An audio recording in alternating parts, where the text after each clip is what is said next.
Food supplement, atong saligan, aron virus, malikayan. Mahalagang paalala, ang produktong ito ay hindi gamot at hindi dapat gamiting panggamot sa anumang uri ng sakit. Gikan sa tuna capital of the Philippines, General Santos. Nagsibya sa gikusgon ni 5,000 watts. Kini ang sibyaanan sa RPN. RPN. Radio Philippines Network. Radio Philippines Network. DX 693 kHz. Ang inyong Radyo Ronda sa syudad sa mga kampiyon. Live to the world, pinaagi sa FB page, karon mag-download na, pinaagi sa Google Play. Redo is complete. We'll get up close with the latest edition. Labor leader and lawyer Sonny Matula live. And here comes the talk of the town. We'll give you a sneak peek of Blackpink member Lisa's collab with a Grammy-winning rapper.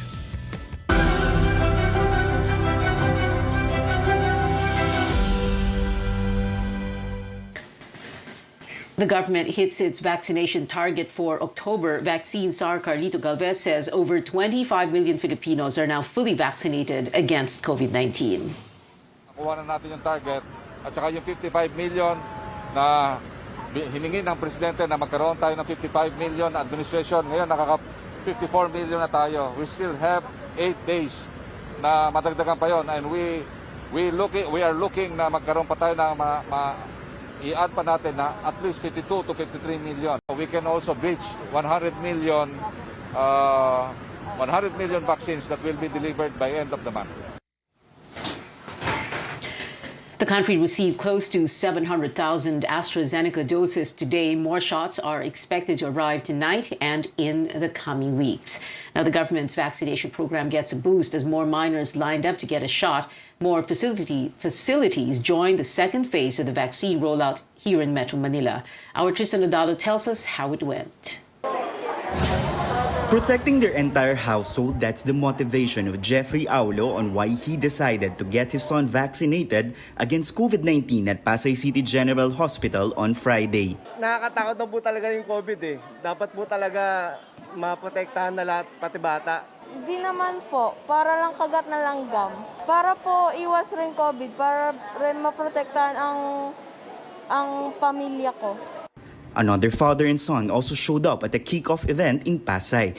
Richard Marquiona says that he grabbed the opportunity to get his children vaccinated so they could soon return to their normal lives. Yes, para hindi na tayo matakot sa COVID at saka secured na yung anak ko.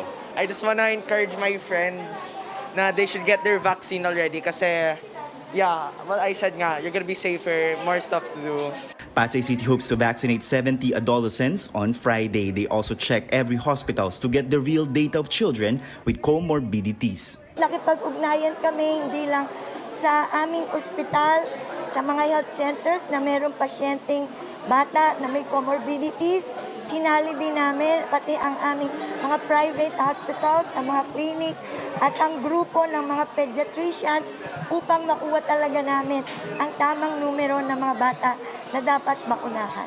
Manila also launched its pediatric vaccination with Vice Mayor Honey Lacuna taking the lead. The city eyes to vaccinate around 100,000 teens. Karamihan po sa bahay, nabakunahan na, except sila. So, nakakaawa din naman na sila hindi pa bakunado. Tapos yung kasama nila, bakunado na. In Navotas, Mayor Toby Chanco appeals to parents not to worry about having their children vaccinated in a hospital setting. Around 150 kids are registered in the pediatric immunization. Separate naman po talaga yung vaccination. Yung Navotas City Hospital, diyan talaga tayo nagsimula ng Pfizer. And huwag po sila mag-alala. Noon ding sinimulan yung Pfizer para sa adults. Ganyan din po talaga yung sistema. Ceremonial vaccination also took place at the Cardinal Santos Medical Center in San Juan City, Hospital ng Parañaque, and Quezon City General Hospital. 25 hospitals and sites participated in the second phase of the inoculation drive. Walk-ins are not being encouraged for the vaccination of minors. Some LGUs have yet to finalize if they will hold vaccination drive on weekends. Tristan Odalo, CNN Philippines. The Health Department is optimistic Metro Manila may be placed under the lowest alert level over a month from now. That is, if the downward trend in cases continue. Health Secretary Francisco Duque says the National Capital Region may de-escalate from the current level 3 to level 1 by the first week of December. An infectious disease expert cautions against mass gatherings this Christmas, but he says if families insist on holding reunions, the expert says 4 things should be considered. Here's a portion of my interview with Dr. Ron Jean Solante. For the family reunion, I think there should be some guidelines on that, no? And only fully vaccinated can attend, and there should be limitations also of the vulnerable population. We can do that, but we have to be conscious about who should be in that gatherings. And I really discourage the vulnerable population, the 60 years old and above, the immunocompromised, to be in this type of gatherings. Medyo malabo pa dahil mababa pa ang vaccination rate, especially outside of the National Capital Region. The National Police also reminds the public to remain vigilant in the wake of reports of a Delta sublineage overseas. The health department says they have not yet detected this sublineage in the country. News overseas now. Britain's Queen Elizabeth II was hospitalized overnight for what palace sources says was a non-COVID-19 related condition. The Queen canceled a trip to Northern Ireland after daughters advised her to rest. She entered the hospital on Wednesday and was back in Windsor Castle on Thursday. The 95-year-old Queen has never been hospitalized before. Her husband, Prince Philip, Duke of Edinburgh, who was by her side throughout her reign, died in April. Elizabeth is the longest reigning British monarch, 69 years on the throne. She will mark her 70th year in May next year. Well, next on Newsnight, all 12 slots in presidential aspiring Vice President Leni Robredo's slate are now taken. We speak to the latest addition to the lineup, labor leader and lawyer Sonny Matula live. And the International Criminal Court speaks up on the possible arrests of officials involved in Manila's drug war. Keep it here on CNN Philippines.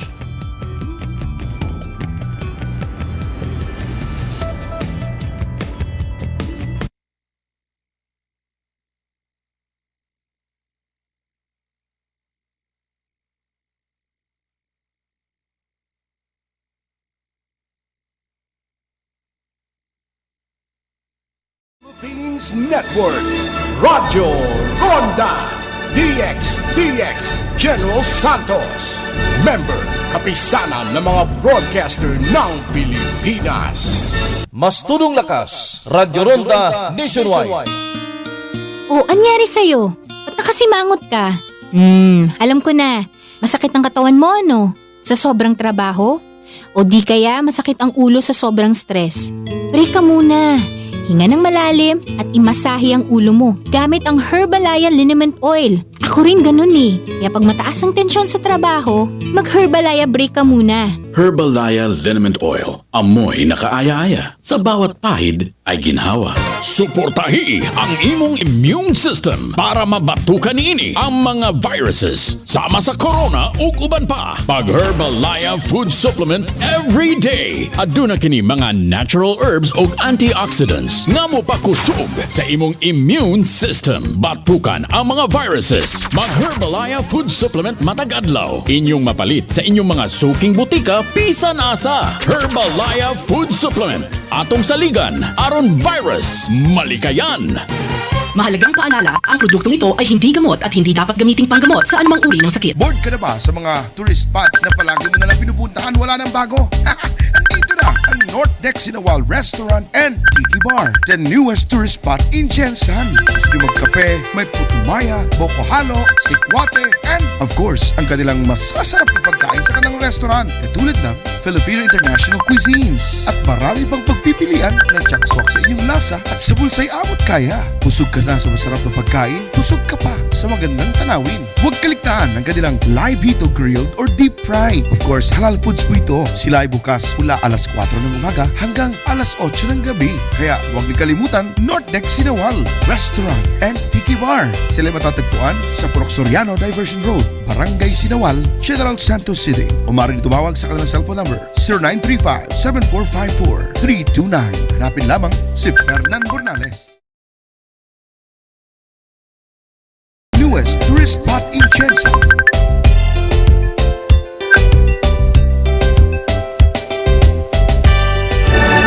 RPN DX General Santos. Rosa is nervous about the impending ICC probe. De La Rosa led the drug war when he was police chief from June 2016 to early 2019.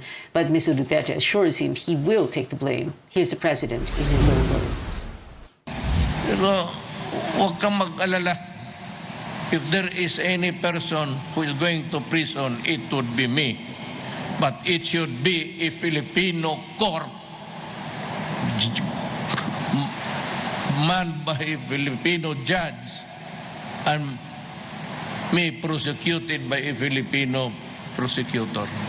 Eh sabi ko kay Bato, huwag kang keep quiet there and just ako, turo mo ako, si Duterte ang nag-utos. Kung ano man yang sa nalistahan mo, utos ni Duterte yan. And I will answer for all. A Justice Department review on 52 drug war cases showed police used excessive force that led to the deaths of suspects, and that in a majority of those cases, there were no records of paraffin tests or autopsy results. Transport groups called for the suspension of taxes on fuel products following 8 straight weeks of price hikes. They've been holding protests to make their demands heard and vow to do more if prices continue to go up. Rex Remigio has that story. If jeepney drivers and operators would have their way, the fuel excise and value-added taxes should be suspended. Unlike other transport groups such as Pasang Mazda, they're not pushing for a fare hike, since it will be an added burden to commuters and drivers in this pandemic. They believe the excise tax and VAT are a form of double taxation, since the 12% VAT is on top of the excise tax.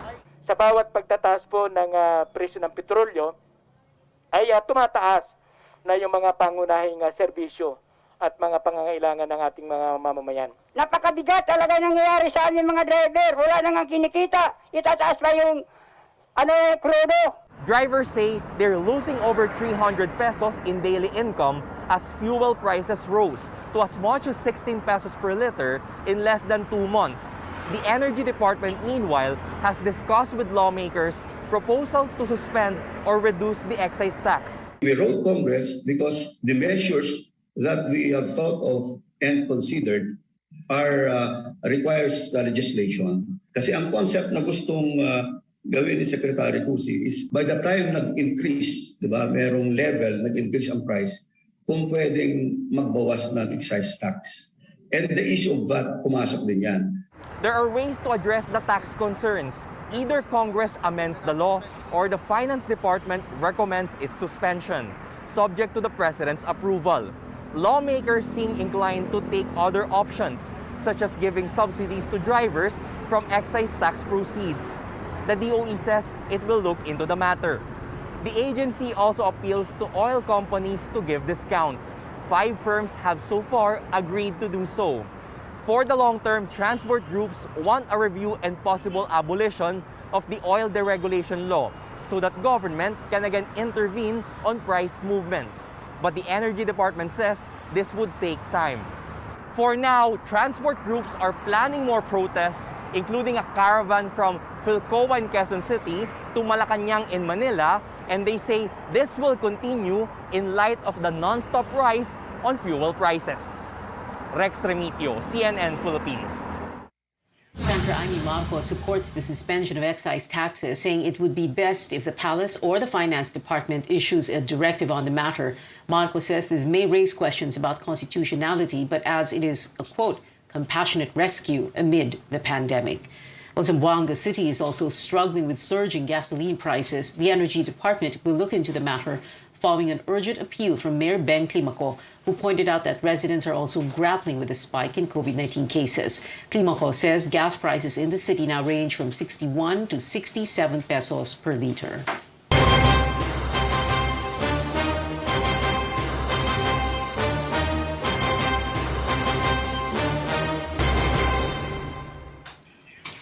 A A Labor leader grabs the last spot in Vice President Leni Robredo's senatorial slate as she guns for the presidency in the 2022 elections. In a taped video message, Robredo cited Sonny Matula's track record as a lawyer who defended the rights of Filipino workers. Robredo adds Matula will fight for what is right and just as a labor advocate.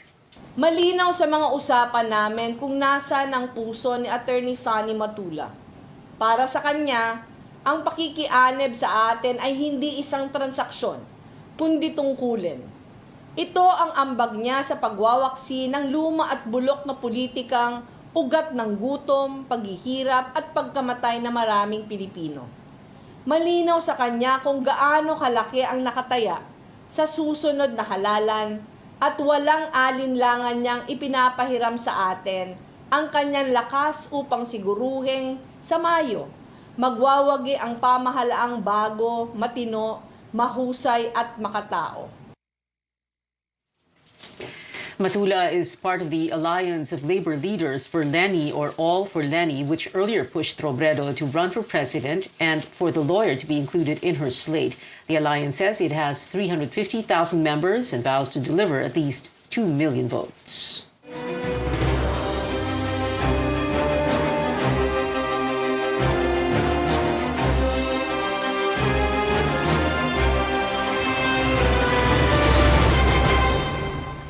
Well, Sonny Matula says he's honored to be part of Robredo's slate, and he says this is proof she is serious about fighting for the rights of workers if elected president. We now have with us for up close, attorney. Should we call you Attorney Matula? Attorney Matula or Ka Sonny? Ano po yung dapat tawag namin po sa inyo? Sonny Wildo, Pia. Attorney Sonny.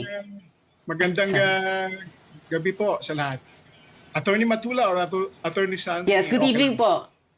Good evening. Okay, Attorney Sonny. Good evening po sa inyo and thank you very much for joining us. Can you tell us first po, Attorney Sonny, what were the behind the scenes dito po sa pagpili sa inyo? No? What took so long? Ano yun, 1-2 weeks? Ang daming naghihintay? Ang daming haka-haka? Diba? Sabi daw, it was a choice between Nery Colmenares and you. What happened? Palagay ko ay nahirapan siguro si VP Leni sa pagpili sapagkat very qualified naman si Congressman Colmenares at kilalang-kilala ng mga sektor. At palagay ko sa pag-evaluate ay nahirapan yung si VP Leni at yung kanyang mga advisor at yung mga nakapaligid sa kanya. Kaya hindi ganun kabilis na nagdesisyon yung ating Vice President. Yeah, but what was the reason behind yung nahirapan siya pumili? What was it that you had na wala si Nery Colmenares? Hindi ko masyadong nakikita kung ano yung criteria niya. Pero ang nakikita ko lang ay si VP Leni ay naging abogado ng mga magsasaka sa Bukidnon at nung nagpa-practice pa siya ay naging abogado siya ng mga manggagawa. Ganon din po yung aking karanasan sa kasalukuyan ay abogado ako ng mga manggagawa at marami ring mga grupo ng mga magsasaka na ako'y abogado. At yung mga urban poor at jeepney drivers ay abogado rin ako dito sa Metro Manila. So may similarity yung aming pinagmumulan. Okay.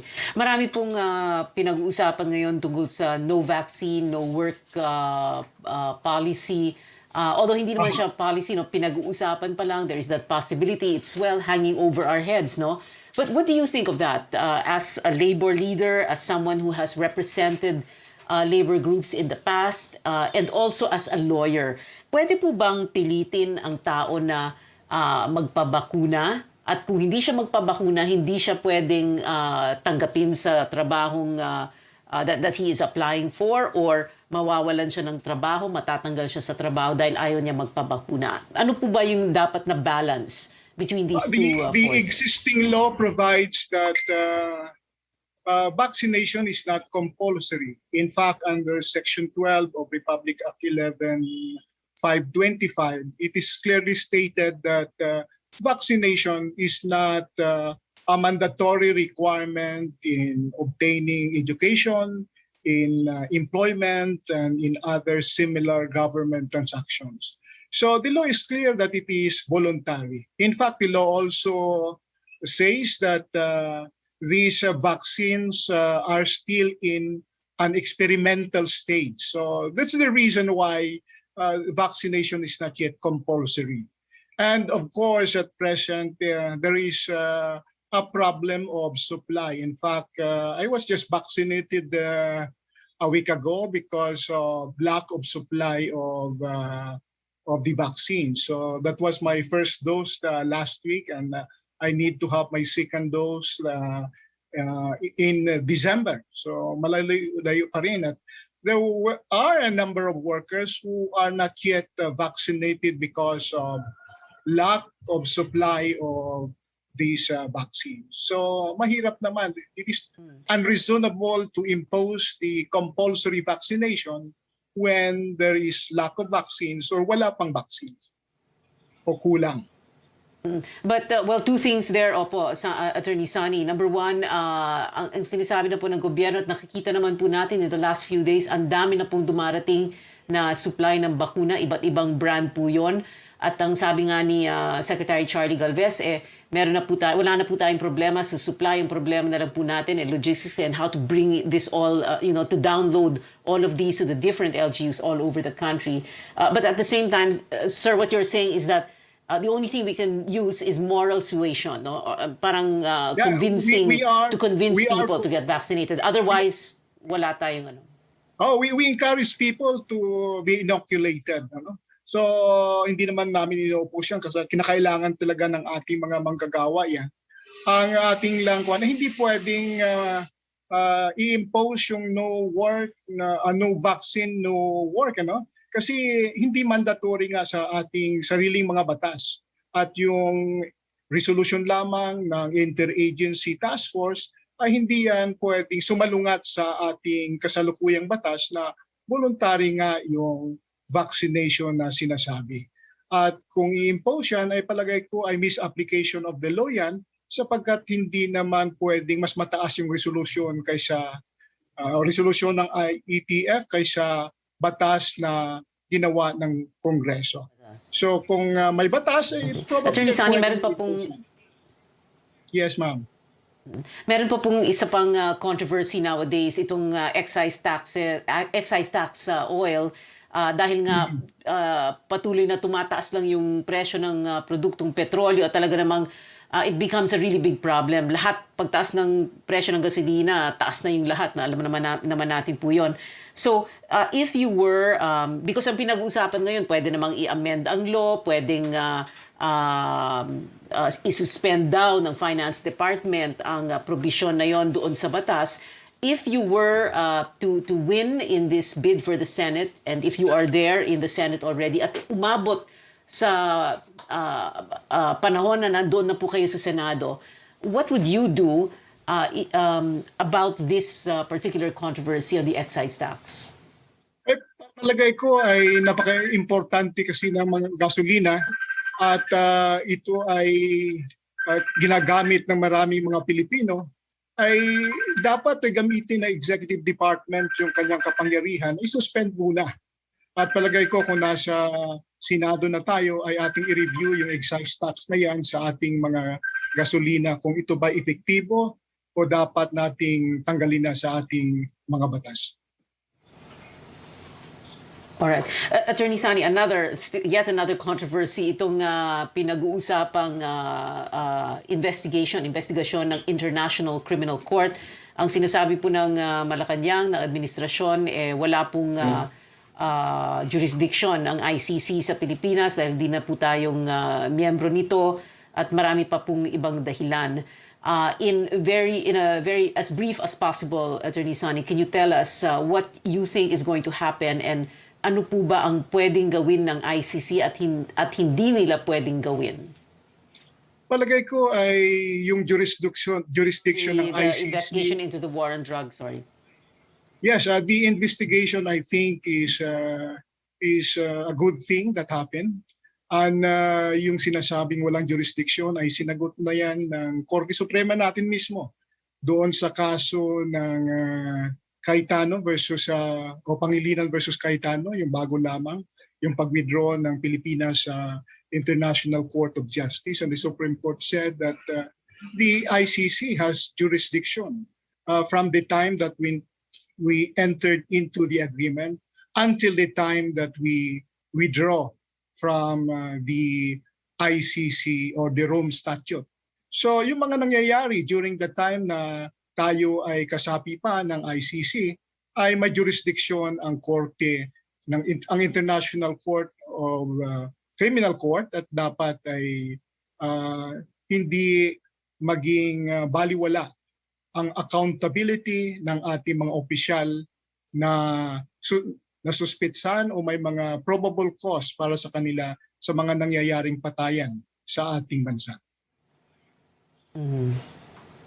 Attorney Sonny, marami po tayong mga tanong, mga general questions halimbawa at itong isang main question dito of course as a senator and a lawmaker, wala po kayo sa executive, no? So you will not be implementing you will not be with the executive. However, if you were a senator, if you did win in this Senate bid and as a senator, what kind in the next administration, of course, no, what kind of a health crisis management would you want to see on the ground? Because, well, we are presuming that the pandemic may stretch on for a few more months. No? So the question there is how you would manage this health crisis differently. But I'm going to ask you to take that question, to give us that answer, Attorney Sonny Matula, when we, after this very quick break, and when we return, this conversation with the newest senatorial aspirant under Leni Robredo's slate, Sonny Matula, continues. Keep it here on CNN Philippines.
Tudaan nga makapakunhod sa blood pressure. Ang luyang dilaw, makawala sa insomnia ug bad cholesterol. Ang ampalaya, gamhanan alang sa diabetes. Ang malunggay, nga puno sa vitamina ug minerals. Kining tanan ug uban pang mga natural antioxidants. Anaa sa Herbalaya Food Supplement. Proteksyon ni ang imong lawas. Tumar og Herbalaya Food Supplement matag adlaw. Mapalit sa imong suking butika bisan asa. Herbalaya Food Supplement. Atong kadangpan ug kasaligan. Mahalagang paalala, ang produktong ito ay hindi gamot at hindi dapat gamiting panggamot sa anumang uri ng sakit. Sa bakunang parating, aangat ang pag-asa. Malalabanan ng pandemya. Aangat rin ng kumpiyansa. Pag nagmask, hugas, at iwas pa, mababawasan na ang kaba. Sa iyong pagpapabakuna, Welcome back to CNN Philippines. We still have with us for Up Close labor leader and lawyer Sonny Matula, the latest addition to Leni Robredo's senatorial slate. Attorney Sonny, ang tanong ko po kanina is how would you want the health crisis managed differently? Yes, we have an agenda when we met Vice President Lenny Robredo last week or 2 weeks ago. And one of our agenda is universal health at papalakasin natin yung ating mga sistema sa pangkalusugan. The first ones that ay dapat ay balik trabahong ligtas. So we have to adopt measures sa pagbabalik ng mga manggagawa sa trabaho na ligtas sila. So ang pamanawagan dyan ay malawakang bakuna, libreng testing, at kung ang ating mga manggagawa ay magkaroon ng o ma-infected ng COVID-19 ay dapat mayroon silang assistance na o mayroong tinatawag natin na proposal for a pandemic leave kung mayroong COVID-19 na infected yung ating mga manggagawa para hindi sila mawalan ng income sa panahon na sila ay nagkasakit o na quarantine sila, no?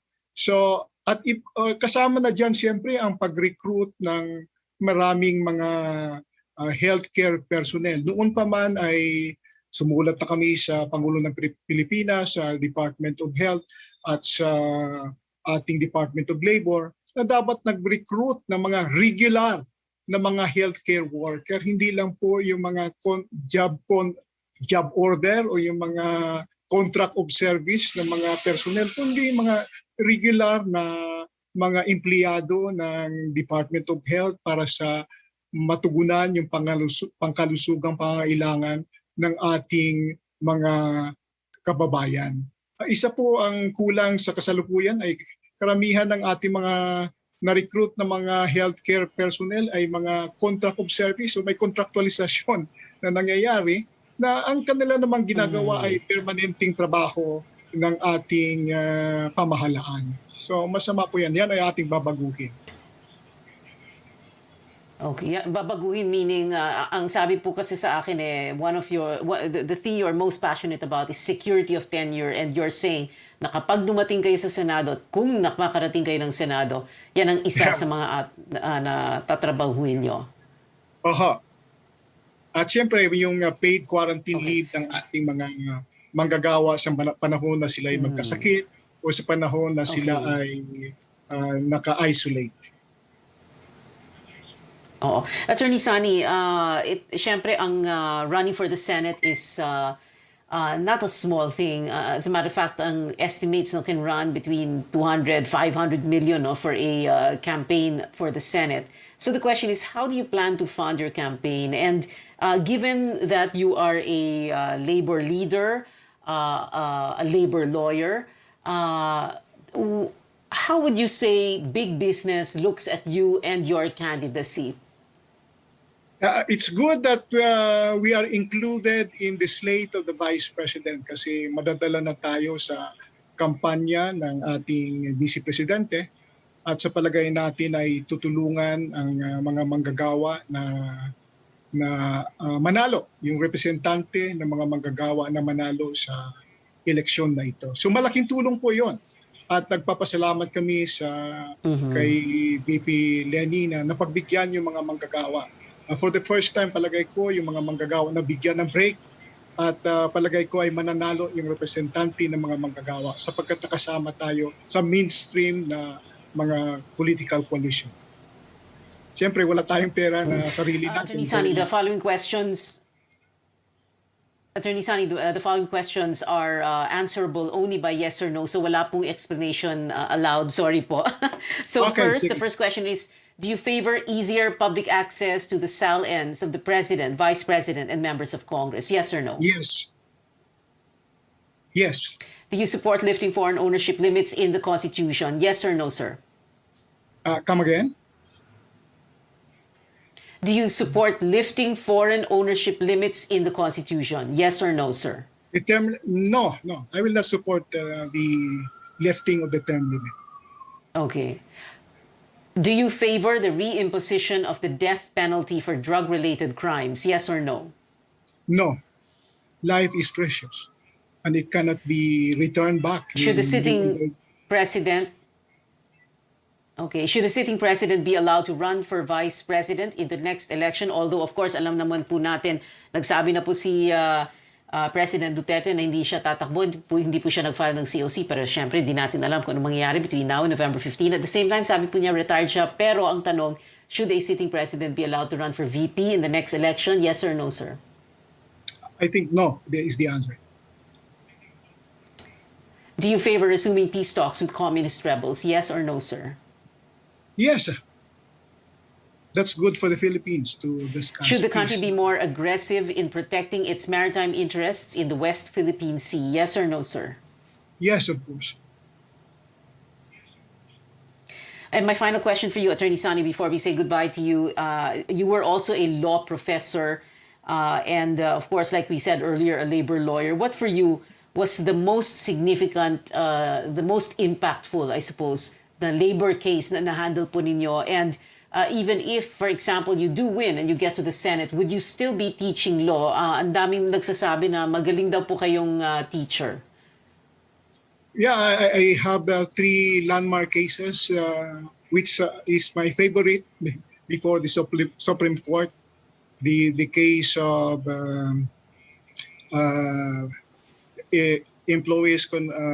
employees of Bayer Philippines versus Bayer.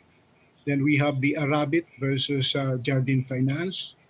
And the other one is Lantex versus ISOM. So those are my favorite cases before the Supreme Court, which was handed in favor of the workers. And you would still continue teaching law, sir? Yes. Masaya ako pag nagtuturo. So kung saan ka masaya, palagay ko ay tuloy mo yan. Alright, maraming salamat po sa inyo, Attorney Sani Matula, the 12th candidate in Leni Robredo's senatorial slate. Thank you very much, sir, for joining us tonight. Have you registered to vote for the May 2022 elections? If not, you have 8 days left to beat the deadline. Long lines seen as early as 4 in the morning at Eastwood Mall on Friday, which caters to residents of District 3 of Quezon City. The Commission on Elections expects total voters to reach over 64 million by October 30, the final deadline.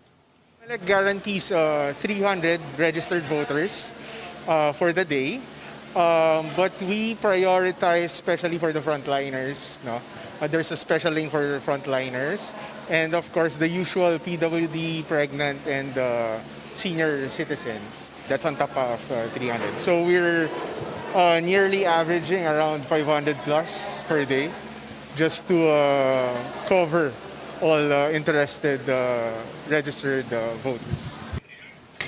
But those available only on weekends can register on Saturday, October 23rd in select areas including Quezon Province, Ilocos Sur, and in several towns in Pangasinan and Tarlac. The poll body says many have not yet registered in these locations. Elsewhere, registration is from Mondays to Fridays. Applicants are reminded to bring a government-issued ID and its photocopy, a pen, and wear a face mask and face shield at all times. And one of the country's top tourist destinations wants to accommodate more local travelers for the holidays. The Aklan provincial government aims to waive RT-PCR tests for fully vaccinated tourists entering Boracay Island by next month. Those who only got 1 dose and the unvaccinated, however, will still have to present a negative swab test result. More than 13,000 people have visited the island paradise since it reopened this month. Many entrepreneurs are happy with the revival of tourism, but a few are concerned not with the lingering effects of the pandemic, but with the recent green lighting of the construction of casinos on the island. Our senior correspondent Ruth Cabal reports. Boracay New Coast is the newest attraction on the island. With tourists from Metro Manila now allowed to visit, Emerson Pitpit chose to go here instead of the more popular but usually crowded White Beach. First time po namin makalabas ngayon actually. Nakaka-relieve ng stress kasi natagal na kulong sa bahay. So ngayon, relax lang muna. Aside from its exclusive beach and coves, tourists also flock to the Instagrammable keyhole called Lapus Lapus by locals, meaning pass through. There are already a few hotels inside New Coast with swimming pools, a golf course, and hundreds of kilometers of bike lanes. Also being constructed are residential buildings, a convention center, and soon, a casino. In August, President Duterte gave the go signal for 2 casino projects on the island, saying revenues from these could augment the government's COVID-19 response, a turnaround from his earlier opposition to casinos. Megaworld Corporation says they will now push through with the construction of the casino, but could not say when this will open.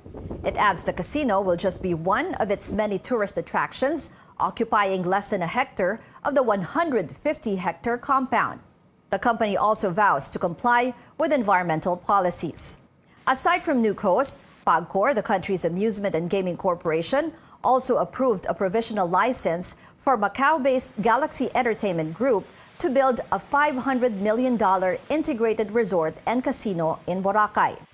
In 2018, the government rehabilitated Boracay to bring back its natural beauty as a relaxing, wholesome, family-oriented destination. The plan also included limiting the number of tourists allowed into one of the world's most beautiful islands. And now, residents fear the casinos would obstruct the island's rehabilitation. The Boracay Foundation, a group of business leaders and other stakeholders, says the entry of casinos would further burden the island's infrastructure and public services. That would negatively impact the aspiration and future of the youth and other sectors. Illegal prostitution, kidnapping, and other integrity and moral-related crimes. PAGCOR, however, stresses it will ensure casinos adhere to regulations, with each casino capitalized at a minimum of $300 million or 15 billion pesos. It is expected to bring in huge gaming revenues and franchise taxes. The New Coast Casino alone also promises to employ up to 10,000 people. PAGCOR adds casinos are also required to set up a heritage foundation to fund projects for environmental conservation, health, and education. The Boracay Interagency Task Force, composed of the Departments of Environment, Tourism, and Interior and Local Government, says it will ensure casinos follow rules promoting the environmental sustainability of the island. Reporting from Boracay, Ruth Cabal, CNN Philippines. After a short break, we give you a first look at Blackpink member Lisa's international collaboration with a Grammy-winning rapper. Stay tuned to CNN Philippines.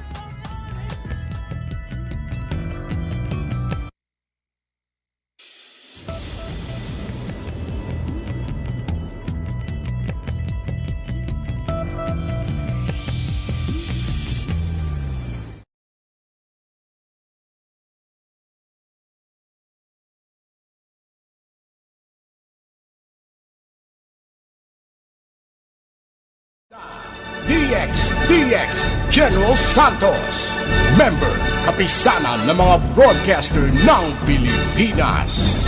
Mas tudong lakas, Radyo Ronda Nationwide. Huy, naunsa man ka? Nagbugot lagi ka. Kabalon ako. Ikapoy ka no. Sakit imong lawas tungod sa sobrang trabaho o sakit imong ulo tungod sa stress? Pahuway una.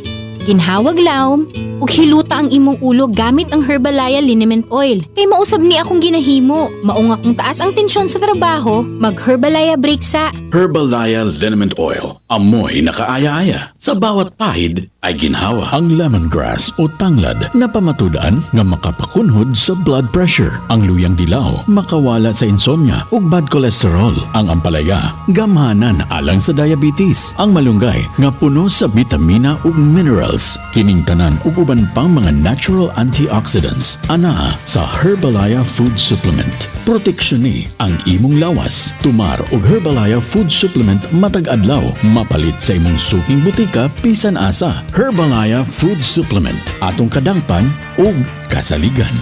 Mahalagang paalala, ang produktong ito ay hindi gamot at hindi dapat gamiting panggamot sa anumang uri ng sakit. RPN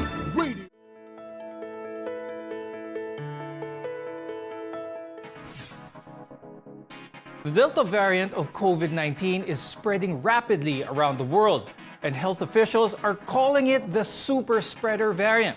It's about twice as transmissible as the original COVID-19 virus. And experts emphasize, however, that vaccine protection remains very strong against this Delta infection, which means those who are not vaccinated are at an increased risk. So what does this mean for our country, where less than 10% of our population is fully vaccinated? And how can we best protect ourselves from this highly transmissible strain? On the program today, we'll take a closer look at the Delta variant. I'm Dr. Freddy Gomez. Welcome to MedTalk Health Talk on CNN Philippines.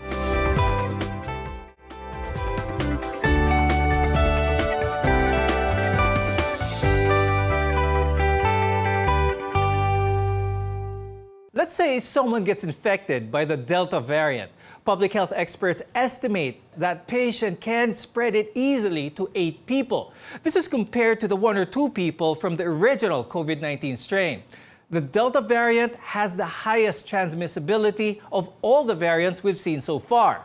It's the most aggressive and the most contagious. And as the new strain spreads, we need to take steps to keep ourselves and our loved ones safe and protected. Let's welcome our guests for today. With us is Dr. John Wong. He's an epidemiologist and the Senior Technical Advisor of Epimetrics. Also with us is Dr. Ronjin Solante. He is the head of the Adult Infectious Diseases and Tropical Medicine at the San Lazaro Hospital. Questions are being asked with regards to this new variant, the Delta variant, which is the most prominent strain of COVID-19 today. Now, the strain has mutations in its spike protein that makes it easier for it to infect humans. I'll start first the discussion with Dr. John. What do the viewers need to know with regards to this Delta variant? It's twice as transmissible as the original strain and about 60% more transmissible than the Alpha variant, which caused the surge last March. Second, it manifests as different symptoms also. Whereas before, we would have fever, cough, loss of smell, and some gastrointestinal symptoms. Now, there's less of cough and loss of smell, but more of headache, sore throat, runny nose, more of a cold-like symptoms. Dr. Jean, let's remind our viewers, what are the symptoms that could be unique with this Delta variant, and what are some of the symptoms that are similar with that of previous variants? Overall, they still manifest with the general symptoms of fever, cough, and then you have myalgia, and then fatigue, body malaise. Although in this, there are new data that you have less of the anosmia and the acheusia, but more or less for these general symptoms, it's still very difficult to really say this is a Delta variant and this is not a Delta variant. Can the symptoms for the Delta variant also be very mild, especially those that can mimic that of an allergic rhinitis type of symptom? Can this actually already be COVID? Any individual manifesting with an upper respiratory tract infection, COVID should always be the differential, But once you have fever and cough, aside from the rhinitis or rhinorrhea, then something that you should be alarmed because might be don't have an upper respiratory tract but beginning pneumonia, especially with the onset of yung medyo hirap ka ng huminga, Now, aside from the Delta variant, there are other highly transmissible strains emerging like the Lambda variant naman out of South America. And these manifestations, these variants are part of the very nature of viruses. Now, for as long as a chunk of people across the world are unvaccinated, new strains of viruses will continue to develop. Dr. John, can you explain this to us, as well as the notion of herd immunity now that the Delta variant is here, which ultimately is what we hope to achieve, but has expectations changed now that all of these emerging variants are coming up? Herd immunity is the time when sufficient number of people have been vaccinated, such that even the unvaccinated are protected, because the virus cannot spread throughout the population because the vaccinated people are blocking them from the unvaccinated. Herd immunity, of course, is dependent on the transmissibility of the virus. The original strain had an R of 3, so that translated to a herd immunity threshold of 67%, meaning if you vaccinate 67%, you protect the unvaccinated. But with the Delta strain, the R naught is now 6. So the new herd immunity threshold is 83%. But you also have to adjust that, of course, with vaccine efficacy. With lower vaccine efficacy, your herd immunity threshold has to go up. No? So with the vaccines we're using, we have about an average vaccine efficacy of about 72%. No? So that means we practically have to vaccinate the entire population. Ultimately, what we want is to get back to normal. A significant portion of the population needs to be vaccinated if we want to achieve this. Now, here at home, less than 10% of our population is fully vaccinated so far. And now, the Department of Health believes there's a Delta variant community transmission in the country. Dr. Jean, this question's for you. With regard to the government's response in dealing with the Delta variant, what is seen as the priority right now? The priority now is to really slow the transmission of the Delta variant in the community. And that's why there is we are now declaring an ECQ, because with less mobility, you'll also slow the transmission. Less number of people will be exposed, so you'll have less number of people also being infected. So that's the priority of this in slowing down the Delta variant. Dr. Jean, when it comes to transmissibility, are we still seeing the same pattern with the previous variants with this Delta? Yung mga nakakahawa pa rin is using mass transportation, being in crowded places outside the home, or are we seeing a different shift? We're seeing both the household and the non-household transmission. So when I say that, when you are out home, then your potential contact or possible transmission will be in the transportation, will be in the workplace, and also in the market or in groceries. When you're at home, your potential transmission also will be with the other family members. Dr. Jean, what are we advised to do to help curb the spread of COVID-19, especially with the Delta variant being the dominant strain now?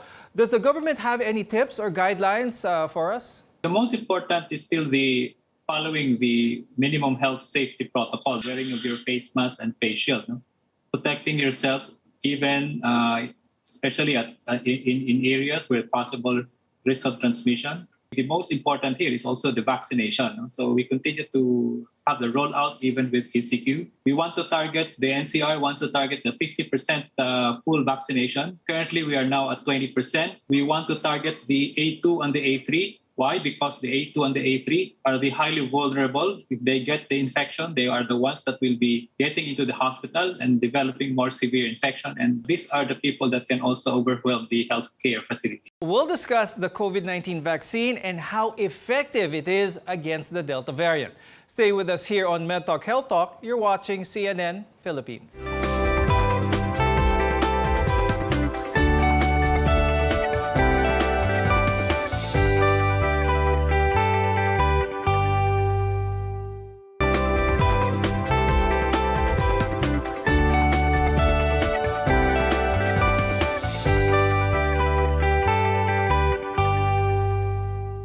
I'm Dr. Freddy Gomez, and welcome back to MedTalk Health Talk, your partner in healthcare. Across the globe, many of us are experiencing a surge in COVID-19 cases due to the Delta variant. But we're also seeing the power of the COVID-19 vaccine. Countries where vaccination rate is relatively high, like the US, the UK, and Israel, prove how a complete dose of a COVID-19 vaccine protects from serious illness, even against the Delta variant. So if you have any hesitations, we want to provide honest and clear information on how these vaccines can help.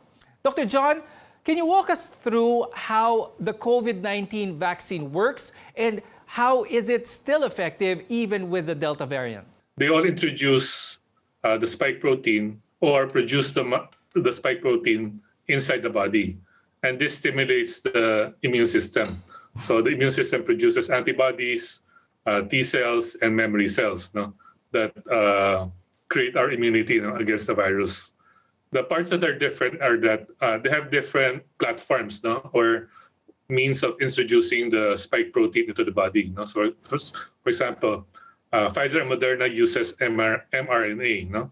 AZ, J&J, Gamaleya, and CanSino uses adenovirus. Novavax uses the protein spike itself, and Sinovac uses the inactivated virus. So this is how the vaccines work. These vaccines save lives. In our country, a majority of the vaccines that have been distributed are Sinovac, and many have voiced their concerns over the efficacy of this vaccine. Dr. John, what's the real story? Is it an effective vaccine to take? With Pfizer and AstraZeneca, we see that 2 doses are more effective than 1 dose. No? 1 dose is not enough against the Delta variant. We also see that efficacy against hospitalization is still very high against the Delta variant, even for a single dose. So this is true for AstraZeneca and Pfizer. There are not a lot of studies on the other vaccines, but we can assume that other vaccines will follow the same pattern. Whatever vaccine we get, we should get both doses. We should complete the 2-dose series, and we should get them as soon as possible. We shouldn't be choosing vaccines, kasi all vaccines naman have high efficacy against hospitalization and death. Dr. Jean, what data do we know already about how the current vaccines and how effective are they enough to protect us alone with their 2 shots? Are booster shots already recommended? Is there data about adding a different brand of vaccine? What do we know now? First, I would like to mention there are already data coming from different vaccines that the protection, the antibody that is from those that were vaccinated will last from 6 months. There are those lasting 8 months, and there are those who last 9 months. And I think when you give a booster, you have to look into that particular data, how long that vaccine can protect you.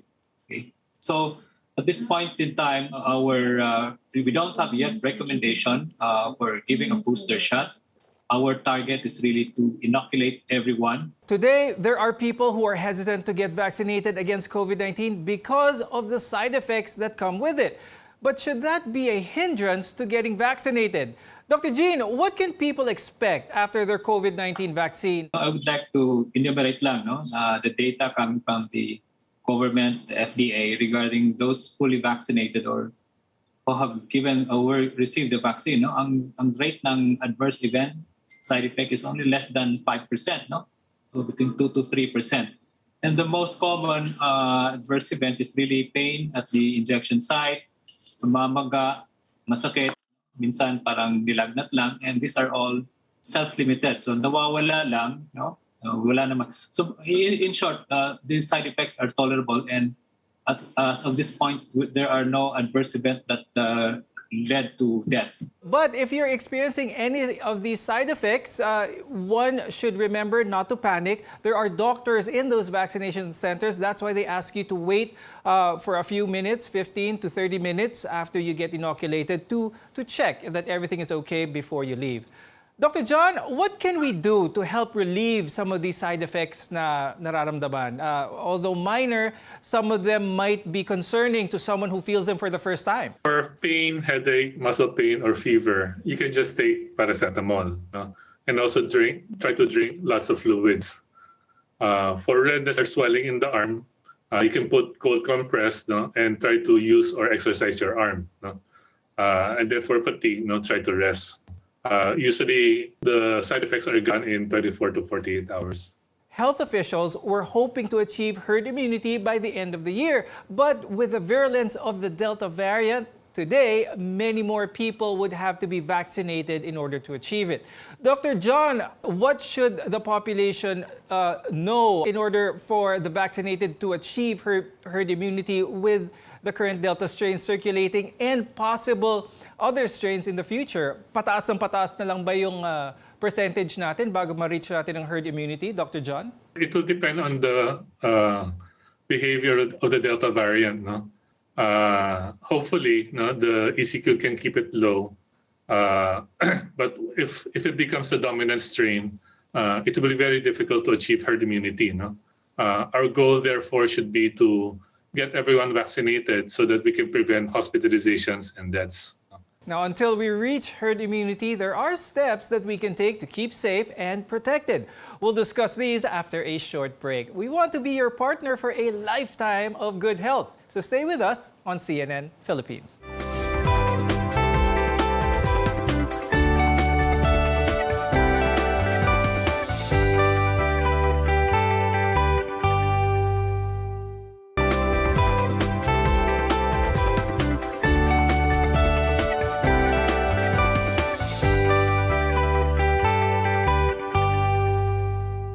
I'm Dr. Freddy Gomez, and this is Med Talk Health Talk, where your health comes first. After many reports on the Delta variant around the world, our country logged its first local transmission of the highly contagious strain last July 22. Our government is working on boosting our immunization program and curbing the spread of COVID-19. But we need to be proactive and take measures to keep ourselves safe from infection. Dr. Jean, can you remind us again how wearing masks and shields can help keep us safe? Wearing your face mask and face shield, two ways, no? One, if you are carrying the virus, then you decrease the aerosolization, the droplet formation, because you are covering your mouth, you are covering your nose. So that's why you also decrease the droplets and airborne transmission. Now, if you are the ones that is inside an enclosed space or area, and there is a person inside carrying the virus and will be coughing or sneezing, then with your face mask and face shield, then you are more or less, 95% less to get the infection, especially if you will have been wearing that face mask properly and appropriately all the time, including your face shield. And of course, don't forget, the physical distance is also as important as also wearing your face mask and face shield. Dr. Jean, are there any updated measures that we can take in public spaces to stay protected against this highly transmissible Delta variant? Ventilation is also as important as that, especially if you are in an enclosed space and you have a number of people inside that particular room. You have to maintain a very good ventilation, and that's why we encourage outdoor activities over that of indoors, especially if you cannot maintain a very good ventilation. And interaction with people. If you're talking with people, you're wearing the face mask, face shield as much as possible. You need to lessen also the number of minutes of interaction inside a particular enclosed space. Now, apart from all the protocols in place, a good line of defense against COVID-19 infection, or any disease for that matter, is boosting your immune system. Dr. John, can you give us more tips to boost our immune system? Madalas na tanong yan ng ating mga viewers.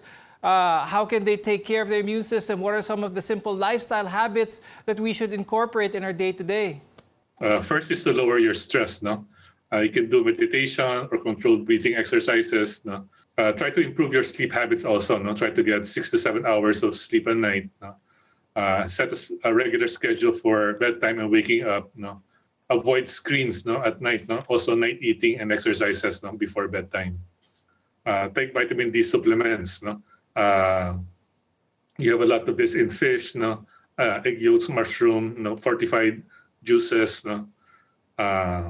Avoid excessive alcohol consumption also, that decreases or depresses immunity. And finally, eat a balanced diet, exercise, at least 30 minutes a day. Now, with the more contagious and easily transmissible Delta variant in our country, we need to take every step to protect each other from COVID-19. So getting your COVID-19 vaccine doesn't mean you can't still catch the virus. Vaccinated individuals still need to follow health standards, but it will protect you from severe illness. With that, I'd like to thank epidemiologist Dr. John Wong and infectious disease specialist Dr. Ronchi Solante for guiding us as always, and we hope this conversation was helpful for our viewers. On Med Talk Health Talk, we bring you the knowledge and care that you need. I'm Dr. Freddy Gomez, and we'll see you again next time.